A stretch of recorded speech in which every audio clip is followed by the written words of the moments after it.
The Senate will come to order. I ask everyone present to please rise and recite the Pledge of Allegiance.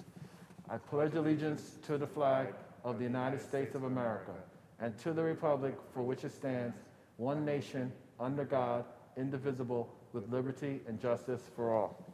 In the absence of clergy, let us bow our heads in a moment of silent reflection or prayer. Reading of the journal. In Senate, Tuesday, February 23rd, 2021, the Senate met pursuant to adjournment. The journal of Monday, February 22nd, 2021 was read and approved. On motion, Senate adjourned. Without objection, the journal stands approved as read. Presentation of petitions, messages from the Assembly, messages from the Governor, reports of standing committees, reports of select committees, communications and reports from state officers, motions and resolutions. Senator Janaris. Mr. President, on behalf of Senator Parker, on page 20, I offer the following amendments to Calendar 256, Senate 3126, and ask that said bill retain its place on the third reading calendar. The amendment is received and the bill shall retain its place on the third reading calendar. Okay, at this time, can we take up previously adopted Resolution 402 by Senator Harkam? Read that resolution's title only and recognize Senator Harkam. The Secretary will read. Senate Resolution 402 by Senator Harkam, mourning the death of Lawrence Otis Graham, prominent attorney, best-selling author, and distinguished citizen. Senator Harkam on the resolution. Thank you, Mr. President. I'd like to thank all of the members of this body for passing this resolution yesterday. I'd like to thank the Majority Leader and all of the members of the Westchester delegation for joining me on this resolution. And I'd like to thank the Majority Leader for expediting this resolution so that we could get this passed this week. Over the weekend, I was shocked and saddened, like many, to learn of the passing of my good friend Lawrence Otis Graham, or Larry, as he was known to his friends. Larry was a best-selling author, he was an attorney, he was a philanthropist, he was a political commentator, but most importantly, he was a lifelong advocate for diversity and inclusion. And he wrote probing books about race and class in America, a discussion that only now is coming to the fore in a very vocal way. Larry was talking about these issues 20 years ago. He was talking about privilege 20 years ago. He was talking about police reform 20 years ago. He was talking about experiential racism 20 years ago. And though he might have been an Ivy League educated attorney, it did not shield him or his family from experiential racism. Like the time he was coming out of dinner and waiting for his car at a valet, when a white gentleman pulled up, got out of his car, threw him the keys and said, "Don't scratch it." These are not the kind of things that happen in my life. I didn't have to have a conversation with my children about how to respond when pulled over by the police. And these were the stories that Larry told and brought to the fore in America. And we are now building upon the body of work which Lawrence was one of the early pioneers in discussing. But most of all, Larry was a friend who loved to laugh. I met Larry in the year 2000 when I joined his political campaign. It was the first campaign for me, and it didn't end well for either of us, but it did cement a lifelong friendship. And for the next 21 years, we were good friends in constant contact. And the thing about Larry was, while some people would collect friends, Larry would nurture friends. And he always spoke about friends from high school and college and grad school and the network of friends that he had and people who cared. And the reason he was so successful with his friendships was that he cared. I remember a couple of years ago, he ended up going to the theater with my former wife and one of my daughters, and he couldn't wait to call me the next day to say that he and Emma were now theater buddies and were in touch on social media. And that was just the kind of person that he was.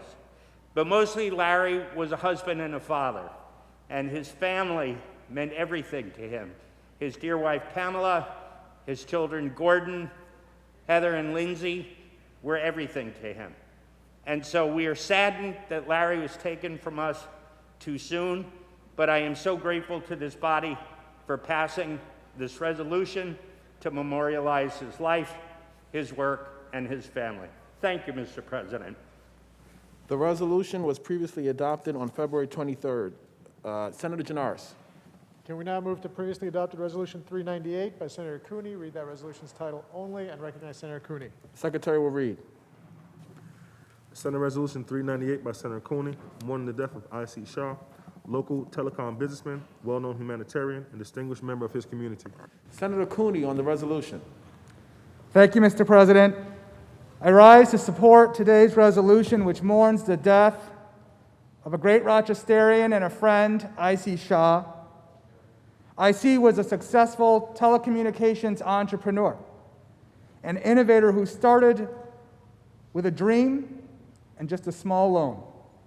He became an active member of our business community in Rochester, but more importantly and more personally to me, he was a trailblazer and a leader for the Indian and South Asian community across upstate New York and throughout Greater Rochester. He opened doors for many of us at a time when there weren't people who had our color skin who were seen in the public realm. He started programs like Dial and others to get more civically engaged in our community through nonprofits like Boys and Girls Club and Champion Academy and others. Today, this state remembers I.C. Shaw and mourns his loss. His greatest love of all was, of course, for his family, his two sons, Raj and John, their spouses and grandchildren, and of course his wife, Cheryl. And I'm so grateful for the majority leader and the members of this body who joined me in recognizing I.C. Shaw. God bless I.C. Thank you. The resolution was previously adopted on February 23rd. Senator Janaris. Next up, we have previously adopted Resolution 394 by Senator Griffo, who it's good to see back here in the chamber. Please read that resolution's title only and recognize Senator Griffo. The Secretary will read. Senate Resolution 394 by Senator Griffo, mourning the death of Chief Jason M. Bewley, committed law enforcement officer, family man, and devoted member of his community. Senator Griffo on the resolution. We're here today to commemorate and to honor a life that was taken much too early. The life of Jason Bewley, who was a dedicated professional. He was the chief of police and was from a long tradition of law enforcement. His dad was in law enforcement. He started his career in 1988 following the footsteps of his father. He knew as a young man, very early what he wanted to be. He wanted to serve and protect his community. And Jason was a unique person in the community in which he lived in Whitesboro. He was very faithful to his job, very professional and loyal to not only the community, but to everyone he worked with. Those who worked with him always greeted him with great affinity and respect. He was a type of individual who on holidays would work so that the younger members of the department could have that time to spend with their families, even though Jason was truly a dedicated family man. He rose through the ranks from patrolman all the way to the office of chief. And throughout that, gained the respect from peers across not only our community, but across the state of New York. He was truly what they call the cop's cop, who proudly and diligently carried out his duties and did it out of remembrance and commitment to law enforcement that was instilled from his dad. He had great pursuits too. As a great family man, he really enjoyed, he was mechanically inclined and really enjoyed working on cars, all kinds of cars, particularly the family fleet. And he always had and made time for family. He was a great hockey player and a fan of the Philly Flyers. But the most important thing is he was a family man, and they faced great hardships in their family. They had two children, Samantha and Nick, and unfortunately lost Nick at a very young age. So and his father also passed away at a very young age. So Jason learned how to endure and to face these challenges. He married his wife, Lisa, and they were married for over 21 years and had a great marriage, a great working partnership, where they focused on their family and their needs as well as their community. Jason's the kind of guy in the middle of a crisis where he would find a time to be a leader. He took the time during the flooding that inflicted our communities in central New York to ensure that he was not only there on the scene, but organizing benefits to assist those who were victimized by the floods. And he was always an individual who exhibited humility. So Jason unfortunately lost his life at the age of 45. And the community mourns him, but also will remember him. And today we offer our respects and we express our condolences to his wife Lisa and his daughter and all of his family, his brother Dan, who he took under his wing at a very young age after his father passed away. So today, on behalf of the Senate and all of those residents of the 47th District, we want to issue not only our condolences and deepest sympathy, but also our gratitude for a life so short but well served and well done. So on behalf of my constituents today, I thank you for the opportunity to have this resolution memorializing, commemorating the great life of Jason Bewley. May he rest in peace. Thank you, Mr. President. The resolution was previously adopted on February 23rd. Senator Janaris. And finally, Mr. President, previously adopted Resolution 390 by Senator Mannion. Read its title only and recognize Senator Mannion. The Secretary will read. Senate Resolution 390 by Senator Mannion, honoring Roderick Woodruff Grote, Rod Wood, upon his retirement from anchor desk of WSYR-TV Syracuse, New Channel 9, after 44 years of service. Senator Mannion on the resolution. Thank you, Mr. President. Today, this body is continuing its tradition of recognizing and honoring esteemed New Yorkers. Roderick Woodruff Grote, known to all of us as Rod Wood, was born and raised in Syracuse, New York. A man of impeccable quality and character, Rod has beamed into our living rooms for the last 57 years. The last 44 years, he's been a news anchor at Channel 9, WSYR, delivering the stories we needed to hear and understand. He teamed on the evening news with Carrie Lazarus, an icon of her own right, for 31 years, making them one of the nation's longest-running anchor teams ever. Rod and Carrie were inducted into the New York State Broadcasting Hall of Fame in 2011. Rod raised his 5 children in central New York with his beloved wife of 52 years, Nanette, who was sadly lost last year. Rod has served as a mentor to hundreds of young journalists and broadcasters who have gone on to work around the world, many of whom stay in close contact after they have left Syracuse. Syracuse is considered a launching pad for many national journalists. Rod hung up his microphone last November for a much-deserved retirement after his decades of service to Syracuse and Central New York. In an era when trust and accuracy matters more than ever, Rod set the highest possible standard for a broadcast journalist. He is truly a local kid who made good, stayed close to home, served his country and his community with distinction. He was always a calming voice for the people of Central New York in good times and in bad. And in that calm and steady way, he also always had a little bit of flash. And I wear this tie today, and I hope that I've made Rod Wood proud. Thank you to my colleagues for pausing our deliberations today to honor Rod Wood upon his retirement. And thank you, Rod, for making Central New York a better place. Thank you, Mr. President. The resolution was previously adopted on February 23rd. Senator Janaris. At the request of the various sponsors, the resolutions we took up today are open for co-sponsorship.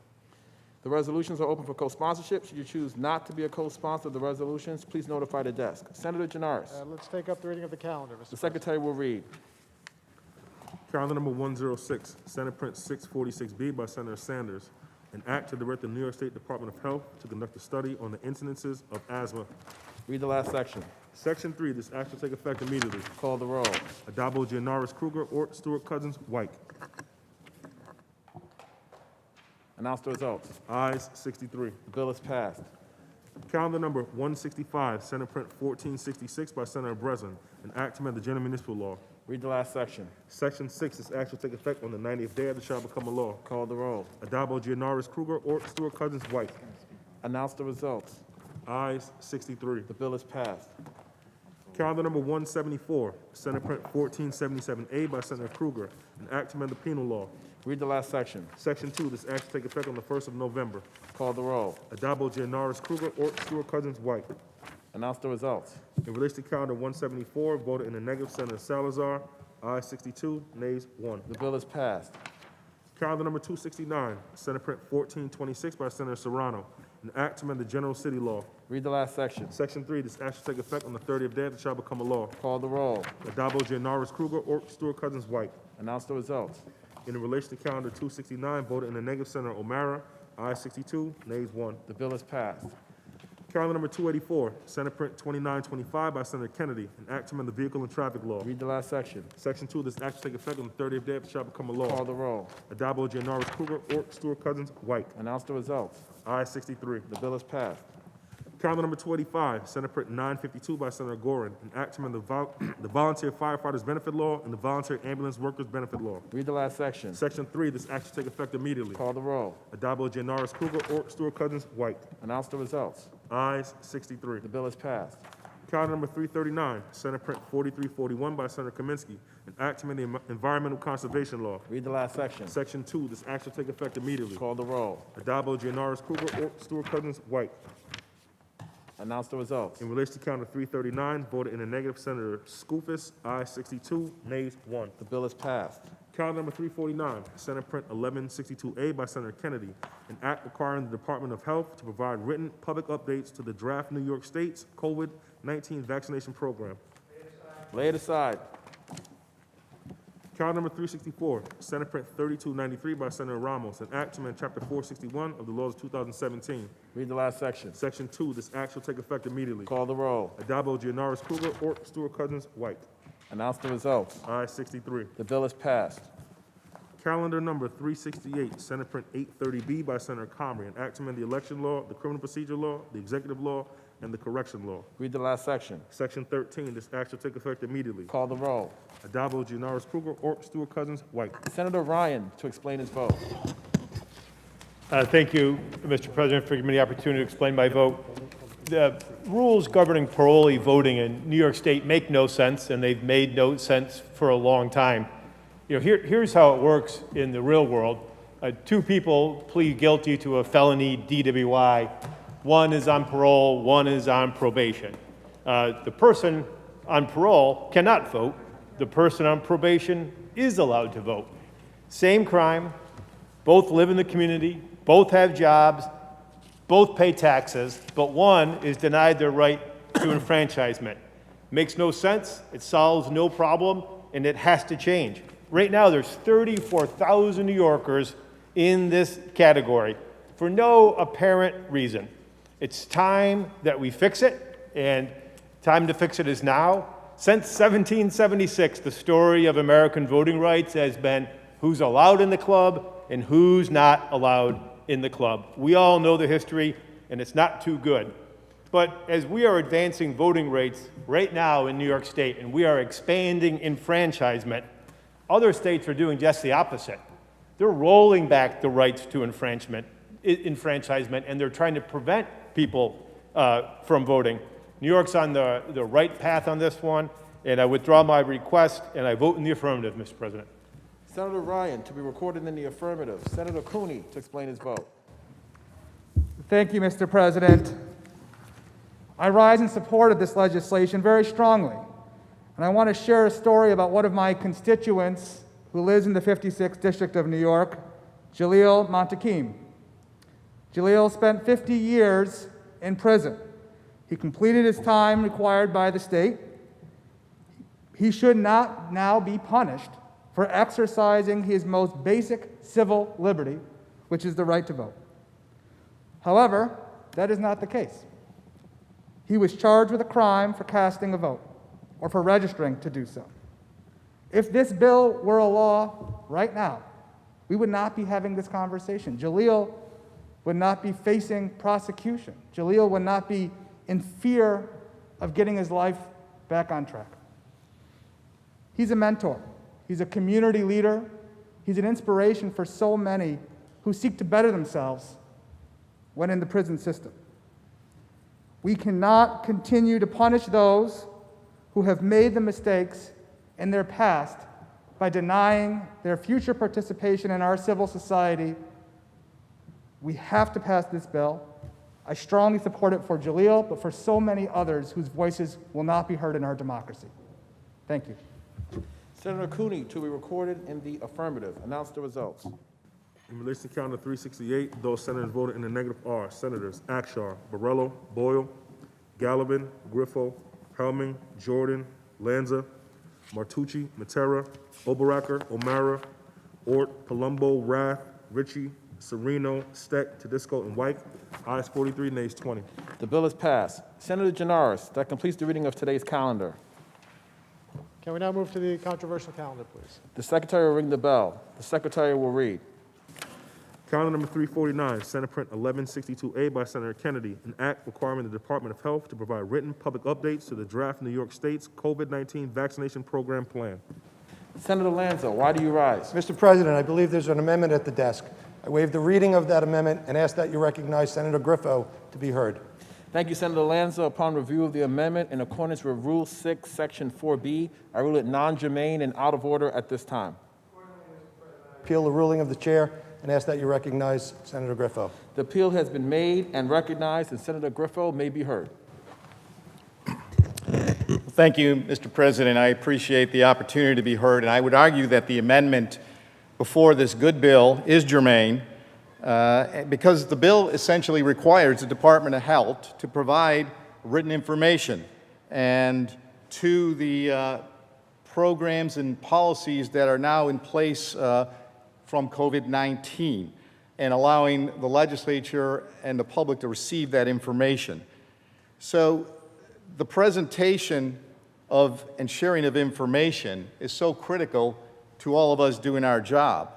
And there's nothing more important than to reestablish our role and responsibility in that regard and to have that information to make those type of decisions.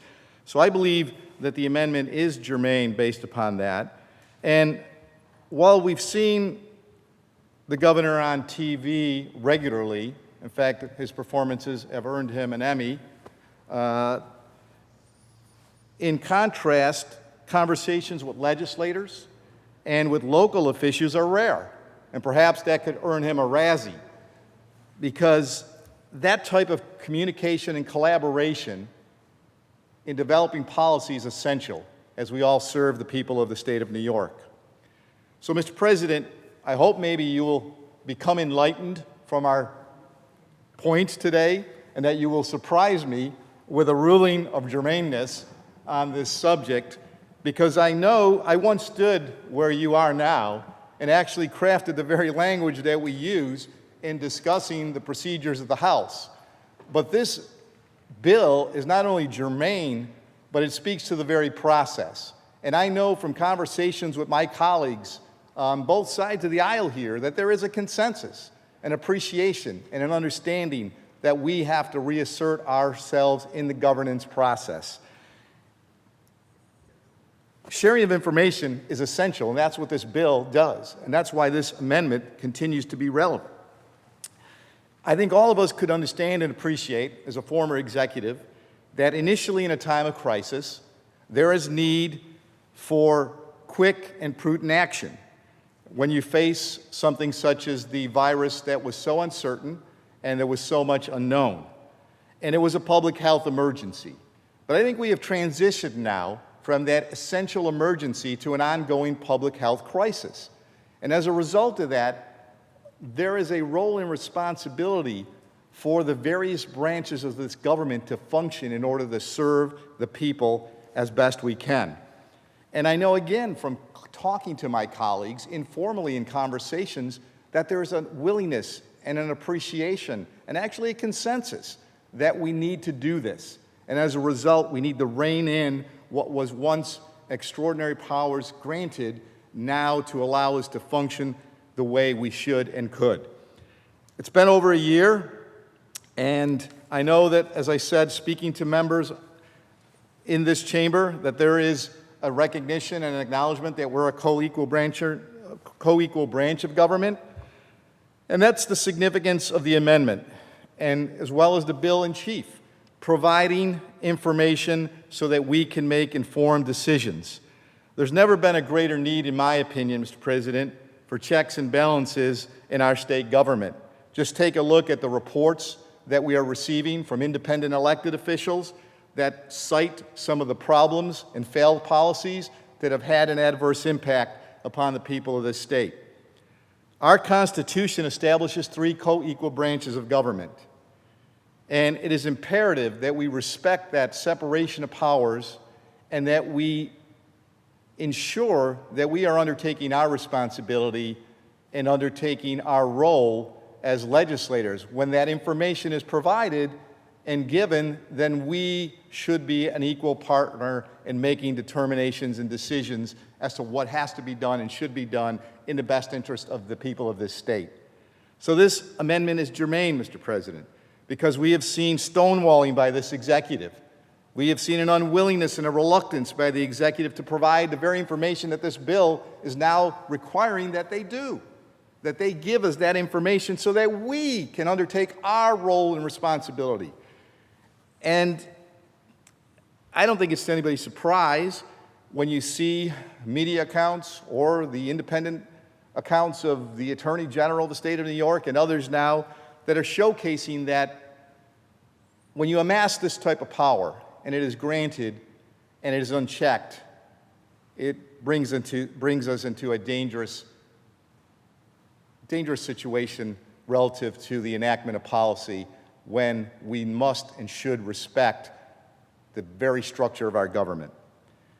So I think that this amendment, again, by providing this amendment, by reining in the powers, will allow us to ensure that if the bill in chief is passed, and I believe it should be, that that information that is given to us will allow us to have a role in determining and changing some of the failed policies that are now in place, that are not working, despite our suggestions and recommendations.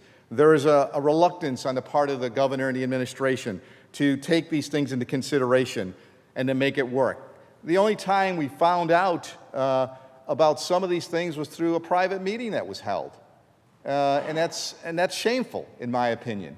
And fortunately, some of that came out so people did get information, as this bill is purporting and wanting us to have that type of information so that we can gauge what's working or not working and have a role based upon our responsibility entrusted in all of us by the Constitution of this state.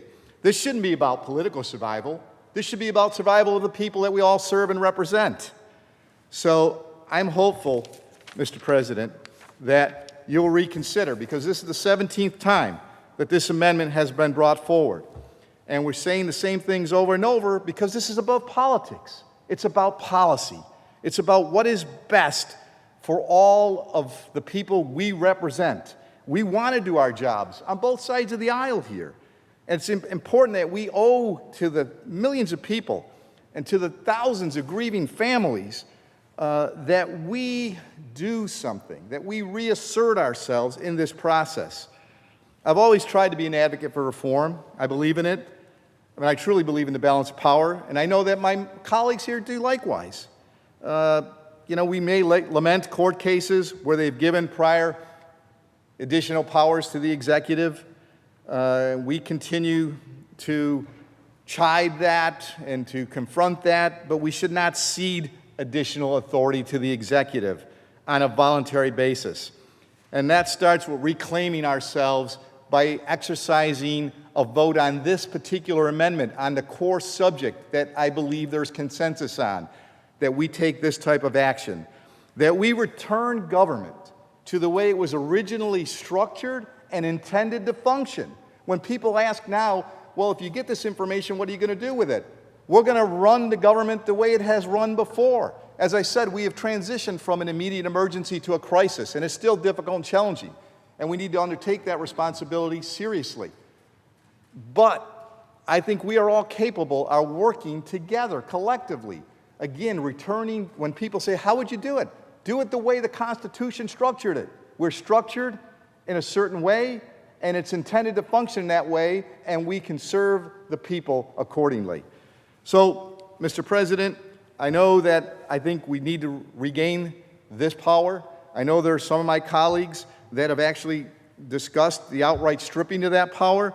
So let's take a stand For these rulings, Mr. President, based upon the subject matter, I urge you to reconsider and that you allow a vote on this amendment, which I know will receive support, and it is imperative that we again reassert ourselves as a co-equal, separate branch of the government serving the people of the state of New York. We're capable of doing that. Thank you, Mr. President.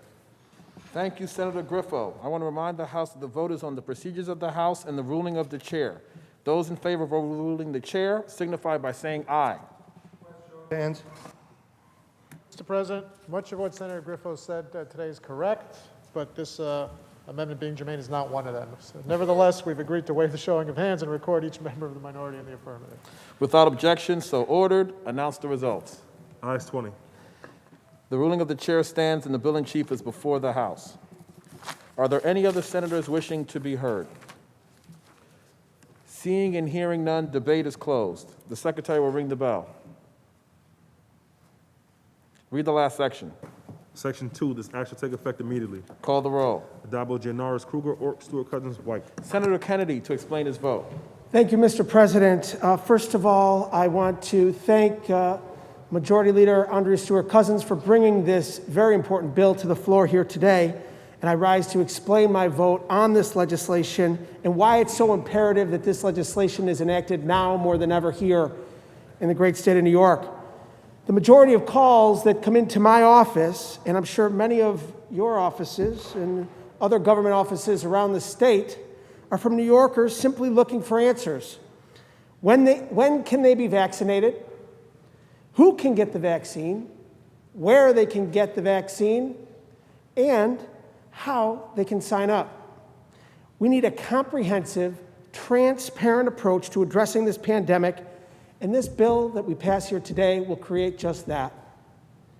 Ensuring an equitable vaccine distribution is something that we as a Democratic conference have been fighting for since before there was even a vaccine available. We know, according to the CDC, that black and brown people have become infected with the COVID-19 virus at 3 times the rate of white people and have died at nearly twice as many times as frequently.